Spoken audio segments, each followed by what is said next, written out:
الحمد للہ وکفا وسلام علی عبادہ الذین اصطفا اما بعد۔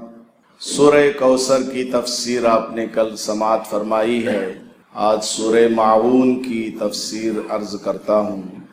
سورہ ماعون میں اللہ تبارک و تعالی نے منافقین کی بری عادتوں کا تذکرہ فرمایا ہے۔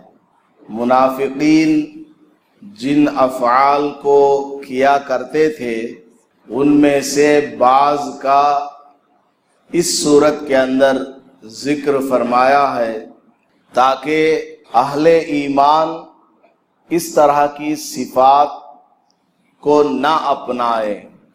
اللہ تبارک و تعالی قرآن کریم میں کسی کی برائی بیان کرتا ہے، مثلا یہودیوں کی برائی بیان کرتا ہے، عیسائیوں کی برائی بیان کرتا ہے، یا کسی اور قوم کی بری عادت کا تذکرہ کرتا ہے، تو منشأ خداوندی یہ ہوتا ہے کہ اہل ایمان ان بری صفات سے دور رہیں، ان سے بچیں، ان کو نہ اپنائیں اور اپنے آپ کو ٹٹولیں کہ کہیں ہمارے اندر ایسی عادت تو نہیں ہے اور ہمارا کام کہیں ان جیسوں کا تو نہیں ہے جن سے اللہ پاک ناخوش ہے اور ناراض ہے۔ تو اس صورت کے اندر اللہ تعالیٰ نے منافقین کے بعض افعال کا ذکر فرمایا ہے اور ان کے لیے سخت وعید یعنی جہنم کی خبر دی ہے۔ چنانچہ اللہ پاک فرماتا ہے اَرَأَيْتَ الَّذِي يُكَذِّبُ بِالدِّينِ، کیا آپ اس آدمی کا حال جانتے ہیں جو قیامت کا انکار کرنے والا ہے؟ روز قیامت یہ آنے والا ہے، یہ ایک اٹل چیز ہے، قیامت آنے والی ہے، ایک وقت اللہ پاک نے مقرر فرمایا ہوا ہے، جب وہ آئے گا تو قیامت برپا ہو جائے گی، زمین و آسمان کا نظام ختم ہو جائے گا، سارے انسان مر جائیں گے، چاند سورج کا نظام درہم برہم ہو جائے گا، سمندروں کا پانی سوکھ جائے گا، یہ زمین جو گول نظر آ رہی ہے چٹیل میدان بن جائے گی، پھیل جائے گی، کشادہ کر دی جائے گی، چوڑی ہو جائے گی۔ ابھی تو سرکلر ہے، قیامت والے دن یہ ریکٹینگلر یا سکوئر میں ہو جائے گی۔ تو قیامت ایک اٹل چیز ہے اور آنے والی چیز ہے، لیکن بعض منافقین ایسے ہیں جو قیامت کا انکار کرتے ہیں اور کہتے ہیں کہ قیامت کوئی آنے والی چیز نہیں ہے، اس دن نہ کسی کو کوئی اچھے عمل کا بدلہ ملنے والا ہے اور نہ ہی برے اعمال کی سزا ملنے والی ہے۔ تو اللہ پاک فرماتا ہے کہ آپ نے اس آدمی کا حال سنا جو یہ کہتا ہے کہ قیامت آنے والی نہیں ہے، قیامت کی تکذیب کرتا ہے۔ وہ آدمی کیسا ہے، اس کا حال کیا ہے؟ فَذَلِكَ الَّذِي يَدُعُّ الْيَتِيمَ، اس آدمی کی عادت اور اس کی بری خصلتوں میں سے ایک بری خصلت یہ ہے کہ وہ یتیم کو دھکا دیتا ہے۔ جس بچے کا باپ مر گیا ہو بچپن ہی میں، وہ بچہ یتیم ہے یا بچی یتیم ہے، ان کو یہ دھکا دینے والا ہوتا ہے۔ اس کی بری عادتوں میں سے ایک عادت کیا ہے؟ یتیم کو اپنے قریب نہیں کرتا، اس کو کچھ دیتا نہیں، اس کا تعاون نہیں کرتا، اس کی مدد نہیں کرتا، بلکہ اس کو دھکا دیتا ہے، دھتکارتا ہے، چلو ہٹو یہاں سے، تم کون ہو، یہاں پر کیوں آئے؟ کبھی ایسا بھی ہوتا ہے مانگنے کے لیے آ جاتے ہیں یتیم بیوہ مساکین، تو رویہ بعض لوگوں کا ایسا ہوتا ہے جیسا کہ اس کو دنیا میں ہمیشہ رہنا ہو اور خوب اس کے پاس جو مال ہے اس کو جمع کرتا رہتا ہے لیکن دیتا نہیں ہے کسی کو۔ ایک فقیر کے بارے میں لکھا ہے علماء کرام نے کہ وہ ایک دروازے کو دیکھا کہ بہت لمبا اور چوڑا دروازہ. اس نے یہ خیال کیا کہ دروازہ تو ماشاءاللہ بہت بڑا ہے، یہاں جا کر کے بھیک مانگوں گا تو مجھے زیادہ ملے گا، کیونکہ جتنا بڑا دروازہ ہے اتنا بڑا مالدار، جتنا بڑا پیٹ اتنا بڑا کھانے والا. بہرحال تو وہ گیا مانگنے کے لیے اور آواز لگائی تو اندر سے جو اس کو بھیک ملی وہ بہت معمولی سی تھی. اس کی جو امید تھی اس سے ہٹ کر وہ چیز تھی، اور اس کو آ گیا غصہ کہ دروازہ تو بہت لمبا چوڑا ہے لیکن مجھے جو یہاں سے ملا وہ بہت تھوڑا ہے. لہٰذا وہ گیا اور کلہاڑی لے کر کے آیا اور دروازے کو مارنے لگا، دروازے کو توڑ پھوڑ کرنے لگا. آوازیں سن کر اندر سے وہ بخیل آدمی نکل آیا. پوچھا کیا کر رہے ہو؟ اس نے کہا یہ جو دروازہ تم نے بڑا بنایا ہوا ہے اس کو میں کاٹ رہا ہوں تاکہ یہ اتنا ہو جائے جتنا تو نے مجھے دیا، اتنا چھوٹا نہ ہو جائے جب تک میں اس کو کاٹوں گا توڑوں گا. اس نے کہا کہ کیوں ایسا کر رہے ہو؟ تو فقیر نے کہا دروازہ اتنا بڑا تم نے بنایا ہے تو تمہاری جو داد دہش ہے اتنی چھوٹی کیوں ہے؟ دروازہ جب اتنا بڑا ہے تو تمہارا دین بھی اتنا زیادہ ہونا چاہیے، تو مجھے کچھ زیادہ دے دیتے تو میں چلا جاتا. دروازہ لگا کر تم لوگوں کو دھوکہ دے رہے ہو کہ تم بڑے سخی آدمی ہو. دروازہ تم نے بہت لمبا چوڑا بنا کر کے لوگوں کو دھوکہ دیا، خاص کر ہم فقیروں کو دھوکہ دیا. ہم دروازہ دیکھ کر کے بھاگ کر کے آتے ہیں، دوسرے دروازے کو چھوڑ دیتے ہیں کہ چھوٹا گھر ہے وہاں سے کیا ملے گا، یہ تو بہت بڑا دروازہ ہے، بہت بڑا پیٹ ہے، اس کے پاس خزانہ ہے، زیادہ ملے گا، اس امید سے میں یہاں آیا. لیکن تو نے مجھے کیا دیا؟ یہ معمولی سی چیز تم نے دی ہے. لہٰذا تمہارے دروازے کو میں کاٹوں گا، اتنا اس کو توڑ پھوڑ کروں گا یہاں تک کہ یہ دروازہ تمہاری دی ہوئی بھیک کے برابر نہ ہو جائے اور لوگ میری طرح دھوکہ آئندہ نہ کھائے. تو بعض بخیل ایسے ہوتے ہیں کسی کو کچھ نہیں دیتے ہیں، یتیم کو کچھ نہیں دیتے، بیوہ مساکین کو کچھ نہیں دیتے. تو بہرحال اللہ پاک نے فرمایا کہ منافقین کی بری خصلتوں میں سے ایک خصلت یہ ہے کہ وہ یتیم کو دھکا دیتے ہیں، دھتکارتے ہیں، اپنے پاس سے بھگاتے ہیں. ہونا تو یہ چاہیے کہ آدمی خود سے تلاش کر کے دے، محلے میں کون کون غریب ہے، کون بیچارہ یتیم ہے، کون بیوہ ہے، کون مسکین ہے، کون فقیر ہے، کون حاجت مند ہے، ضرورت مند ہے، کس کو کس چیز کی ضرورت ہے.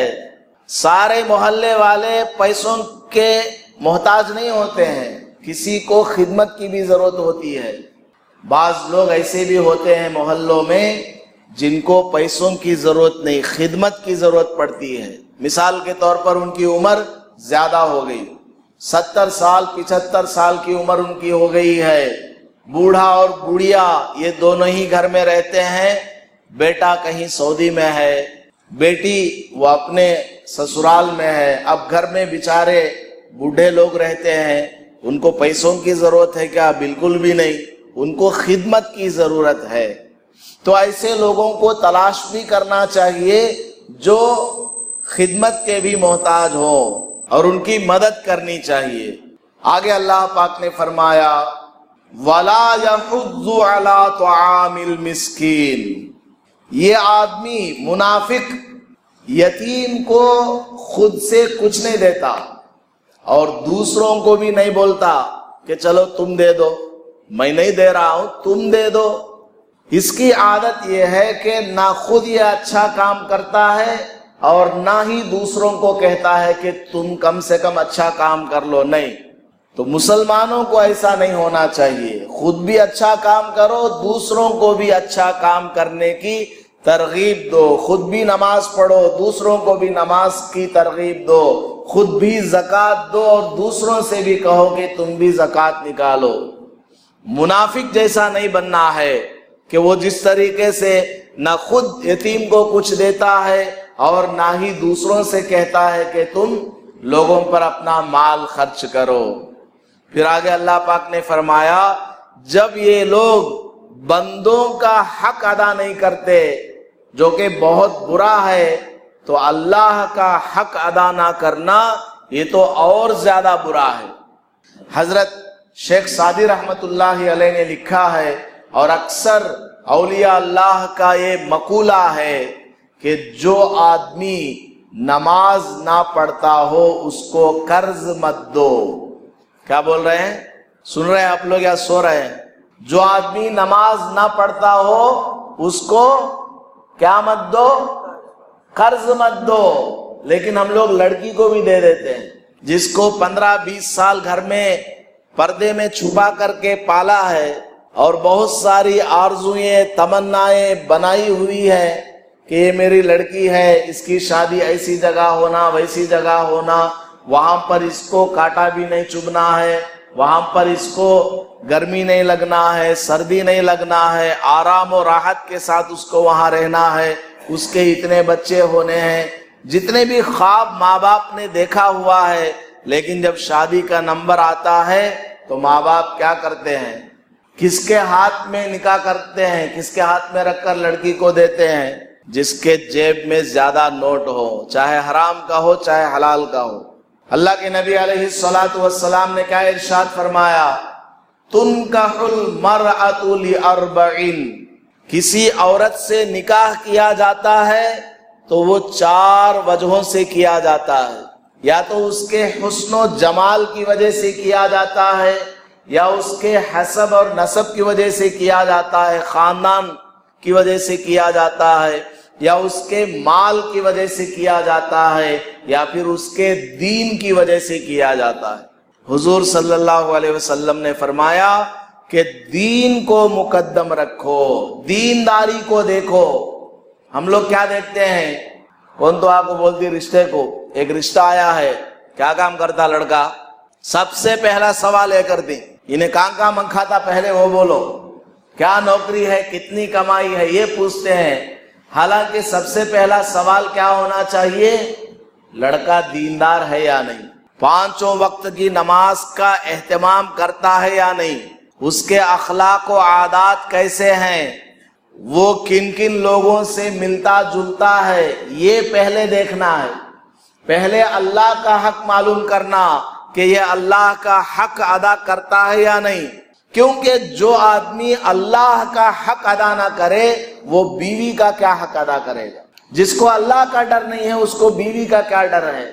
اور جو لوگ ادا کر رہے ہوں گے وہ بس اپنی ضرورت پوری کرنے کے لیے ادا کر رہے ہوں گے، ورنہ حقیقی معنوں میں انہوں نے اپنی بیوی کا کوئی حق ادا نہیں کیا ہے۔ ظاہری دنیا میں خوش رہنے کے لیے اور گھریلو کام و کاج وقت پر ہونے کے لیے بیوی کے ساتھ کچھ اچھے معاملات کر لیتے ہیں، ورنہ حقیقت میں ان کے دلوں میں کوئی ویسی بات نہیں ہے۔ تو حضرت شیخ سعدی رحمت اللہ علیہ نے فرمایا ہے کہ جو نماز نہ پڑھے اس کو قرض مت دو، اس کو کیا مت دو؟ قرض مت دو۔ کیوں نہ دو؟ اس لیے کہ جو اللہ کا حق ادا نہیں کرتا ہے وہ تمہارا حق کیسے ادا کرے گا؟ تمہارے پاس سے پیسے لے جائے گا، اب واپس کرے گا یا نہیں اس کی کوئی گارنٹی نہیں۔ تو آگے اللہ پاک نے فرمایا جب یہ لوگ بندوں کا حق ادا نہیں کرتے ہیں جو کہ برا ہے، تو پھر اللہ کا حق ادا نہ کرنا یہ اس سے بھی زیادہ برا ہے، لہٰذا ان کے لیے بڑی بربادی ہے۔ کیا؟ فویل للمصلین، ان نمازیوں کے لیے بربادی ہے، تباہی ہے، جہنم ہے۔ کن نمازیوں کے لیے؟ الذین هم عن صلاتهم ساہون، وہ لوگ جو نماز کو ترک کر دیتے ہیں، بھلا دیتے ہیں، چھوڑ دیتے ہیں، نماز نہیں پڑھتے۔ منافقین حضور صلی اللہ علیہ وسلم کے ہاتھ پر ایمان لاتے تھے، کیوں لاتے تھے؟ مقصد کیا ہے؟ تاکہ ان کی جان بچ جائے، تاکہ ان کو جہاد سے جو مال غنیمت ملتا ہے مسلمانوں کو اس میں سے کچھ حصہ مل جائے، زکوٰۃ کے پیسے ان کو آ جائے، مسلمانوں کو جو ہدایہ تحائف وغیرہ بیت المال سے ملتے ہیں اس میں ان کا بھی حصہ بن جائے، ان کا مقصد یہ ہے۔ اور اسی طرح ان کا مقصد یہ ہے منافقین کا کہ ہم مسلمان بنیں گے تو ان کی مسجد میں جائیں گے، اور صحابہ اکرام اور حضور صلی اللہ علیہ وسلم تبلیغ دین کی خاطر، اسلام کو پھیلانے کی خاطر کیا کیا پلان بنا رہے ہیں اس کو دیکھیں گے، کہاں جنگ کرنا ہے، کہاں نہیں کرنا، کہاں پر قافلے کو روانہ کرنا ہے، کہاں پر جنگی دستے کو بھیجنا ہے، یہ سب ہم پلاننگ دیکھیں گے اور آ کر اپنے گرو گھنٹالوں کو سنائیں گے۔ یہ ان کا مقصد ہوتا تھا منافقین کا۔ ظاہری طور پر ایمان لاتے تھے لیکن دل میں ایمان نہیں ہے، اور اصل ایمان کا تعلق دل سے ہے۔ زبان سے کوئی لاکھ مرتبہ کلمہ طیبہ پڑھے وہ مسلمان نہیں جب تک کہ دل سے وہ اللہ کو خدا نہ مانتا ہو۔ اللہ کو دل سے خدا ماننا ہے، جب تک وہ اللہ کو، اللہ کے رسول کو دل سے نہیں مانتا، زبان سے چاہے لاکھ دعوے کر لے وہ مسلمانوں میں شمار نہیں ہوتا۔ رات جو تراویح میں 26ویں پارے کی تلاوت ہوئی ہے اس میں ایک آیت ہے وَلَمَّا يَدْخُلِ الْإِيمَانُ فِي قُلُوبِكُمْ، تم لوگ زبانی دعوے کر رہے ہو، ابھی تک تمہارے دلوں میں ایمان نہیں آیا۔ تو یہ منافقین نماز نہیں پڑھتے تھے، مسلمان ہونا لسٹ میں نام چڑھ جانا بس، تاکہ مال وغیرہ حاصل کرے، مدد وغیرہ حاصل کرے مسلمانوں سے۔ پھر آگے اللہ پاک نے فرمایا الذین ہم یراؤون، ہاں کبھی کبھی یہ لوگ نماز پڑھ لیتے ہیں، کبھی کبھی نماز پڑھ لیتے ہیں۔ کب پڑھ لیتے ہیں؟ 27 کو، شب برات کو۔ کیوں؟ بوندی ملنے والی ہے، بوندی ملنے والی ہے نا، اور رمضان میں مغرب کی نماز پڑھ لیتے ہیں کیونکہ دعوت کا اعلان ہوگا کہاں پر ہے وہ معلوم کر کے جانا ہے۔ میں آج کے دور کی مثال بتا رہا ہوں، منافقین یہی کیا کرتے تھے۔ کیا؟ کبھی کبھی نماز پڑھ لیتے تھے، کیوں؟ یراؤن، لوگوں کو دکھانے کے لیے، پریزنٹ سار بولنے کے لیے، میں بھی آیا ہوں نماز میں، جو ملنے والا ہے سلام پھیرنے کے بعد ہمیں بھی دے دیا جائے۔ منافقین کو پتا چلتا تھا کہ فلاں جنگ سے مال غنیمت آیا ہے اور مسجد میں سونے چاندی کا ڈھیر لگا ہوا ہے، کپڑے وغیرہ آئے ہیں، کچھ مال متا آیا ہے، منافقین وضو بنا کے اچھے کپڑے پہن کر کے آ جاتے تھے نماز پڑھنے کے لیے۔ کیوں؟ یراؤن، دکھانے کے لیے ہم بھی مسلمان ہیں۔ 2-4 دن نہیں آئے نماز میں، کچھ مجبوری تھی، ادھر ادھر چلے گئے تھے من کھانے کے لیے، اب آ گئے ہیں ہم نماز میں۔ لوگوں کو دکھانے کے لیے آتے تھے مسجد میں، مسجد میں آ گئے، کیوں آ گئے؟ تاکہ وہ جو ملنے والا ہے سلام پھیرنے کے بعد، حضور صلی اللہ علیہ وسلم جو بخشش دینے والے ہیں، لو تم بھی غریب ہو، یہ لے جاؤ، یہ لے جاؤ، یہ لے جاؤ، ہاں تم نے جہاد میں شرکت کی ہے، تمہارا اتنا زیادہ حصہ ہے، یہ جو ملنے والا ہے اس میں آخر میں ہمیں بھی کچھ چپے میں مل جانے والا۔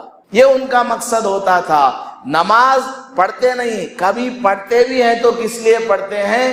لوگوں کو دکھانے کے لیے پڑھتے ہیں۔ تو اللہ پاک نے فرمایا ہمیں ان سے بچنا ہے۔ اللہ تعالیٰ نے منافقین کے برے افعال کو اس صورت میں بیان کیا۔ مقصد کیا؟ میں اور آپ ایسے نہ بنیں، یتیموں کو دھکا نہ دیں، دوسروں کو اچھی بات بتانے سے نہ رکیں بلکہ بتائیں، دوسروں کو اچھا کام کرنے کو کہیں، اور نماز نہ چھوڑیں۔ جیسے منافقین چھوڑ دیا کرتے تھے ایسا نہ کرو، نماز پابندی سے پڑھو۔ اور یراؤن، ریاکاری بھی نہیں ہونا چاہیے، لوگوں کو دکھانے کے لیے نماز نہیں پڑھنا، اللہ کو راضی کرنے کے واسطے نماز پڑھنا ہے۔ بعض لوگ اس کا بھی بہانہ لے لیتے، ہمارے جماعت کے ساتھی وغیرہ جا کر کے کبھی کسی کی تشکیل کرتے ہیں کہ آ جاؤ نماز پڑھنے کے لیے، بعض لوگ ہٹ دھرم ہوتے ہیں، وہ کیا بولتے ہیں؟ اللہ کو دکھانے کے واسطے نماز پڑھنا، تمہیں بلائیں گھر کو میں آیا تو میری نماز نہیں ہوتی، یہ بولتے ہیں لوگ۔ تمہیں ابھی بلائی نا، سما آتی، سما، نیکسٹ ڈے وی ول کم، کل ہم آئیں گے، آج نہیں آئیں گے۔ کیوں؟ آج تمہیں بلائیں گھر کو آئی سو ہمیں نماز کو، تمہارے واسطے ہے تو اللہ نماز نہیں قبول کرتا. اللہ کے واسطے نماز پڑھنا، کل آئیں گے، وہ کل کبھی آنے والا نہیں. یہ بہانہ ہے. لوگ شیطان ان کا بہت بڑا گرو ہے. یہ سب شیطان کے چیلے ہوتے ہیں، شیطان کے شاگرد ہوتے ہیں. ان کو شیطان باضابطہ ٹریننگ دیتا ہے، ان کے دل میں وسوسے ڈالتا ہے. الذی یوسوس فی صدور الناس من الجنۃ والناس. شیطان انجیکشن دیتا رہتا ہے. میں نے بتایا آپ کو سورہ ناس کی تفسیر میں، شیطان باضابطہ ٹریننگ دیتا ہے.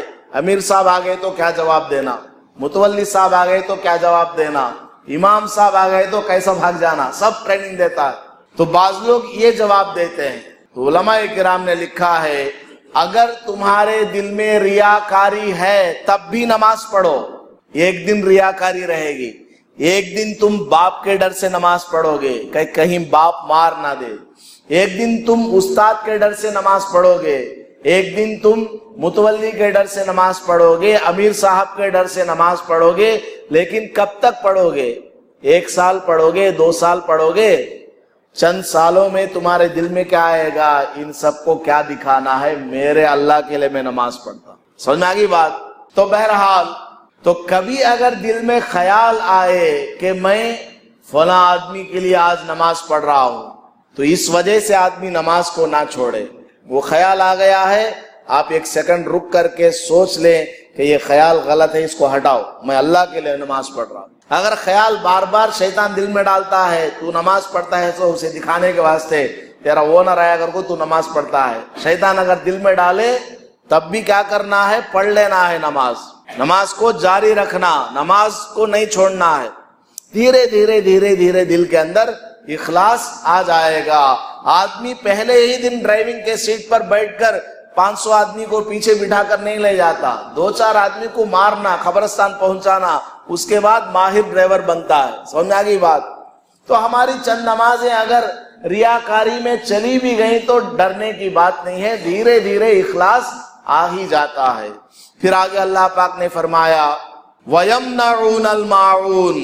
لوگوں کو دکھاتے ہیں نماز پڑھ کر کے اور لے کر کے جاتے بھی ہیں، لیکن جو ان میں مالدار ہوتے ہیں منافقین، یہ زکوٰۃ نہیں دیتے. یہ کیا کرتے ہیں؟ زکوٰۃ نہیں دیتے. لینے کا نمبر آتا ہے خوب مکمل وصول کرتے ہیں، لیکن جب دینے کا نمبر آتا ہے تو بالکل نہیں دیتے. حتیٰ کہ گھر کی استعمالی چیزوں کو بھی نہیں دیتے. پڑوسی نے آ کر مانگ لیا کہ بکٹ دے دو، ہمیں تھوڑا پانی لانا ہے، کنویں سے پانی نکال کر کے آنا ہے. تو منافقین بکٹ بھی نہیں دیتے تھے مسلمانوں کو، کچھ بھی نہیں دیتے تھے. تو زکوٰۃ کیا دیں گے وہ؟ اللہ پاک فرماتا ہے کہ منافقین کی یہ بری عادتیں ہیں کہ یتیم کو دھکا دیتے ہیں، قریب نہیں کرتے، مدد نہیں کرتے، اور دوسروں کو بھی مدد کی ترغیب نہیں دیتے، اور نماز نہیں پڑھتے ہیں. اگر کبھی پڑھتے بھی ہیں تو مقصد کے لیے پڑھتے ہیں، لوگوں کو دکھانے کے لیے پڑھتے ہیں. اور زکوٰۃ بالکل نہیں دیتے. زکوٰۃ ہے، صدقات ہے، اس کو یہ لوگ بالکل نہیں دیتے ہیں. بس اتنا اللہ پاک نے قرآن میں بیان فرما دیا. مقصد کیا ہے؟ مقصد یہ ہے کہ مسلمان ایسے کاموں سے بچے. ہم لوگ قیامت تک آنے والے مسلمان جو قرآن کی سورت کو پڑھے گا وہ ان تمام برے افعال سے اپنے آپ کو دور رکھے. نماز پڑھے تو اللہ کے لیے پڑھے، اور زکوٰۃ وقت پر حساب لگا کر کے دے، اور یتیم کو دھکا نہ دے بلکہ ان کی مدد کرے. یتیم کہہ دیا اس کے اندر سب آ گئے. یتیم ہے، بیوہ ہے، مساکین ہے، غریب ہے، جو بھی محتاج ہو ان کی مدد کرنا ہے. نہیں ہو سکتا ہے تو معذرت کر لینا ہے. سمجھا گی بات؟ اللہ تعالی ہم سب کو خشوع اور خضوع کے ساتھ نماز پڑھنے کی اور اپنے مالوں کی زکوٰۃ نکالنے کی توفیق نصیب فرمائے. آمین. وآخر دعوانا الحمد للہ رب العالمین.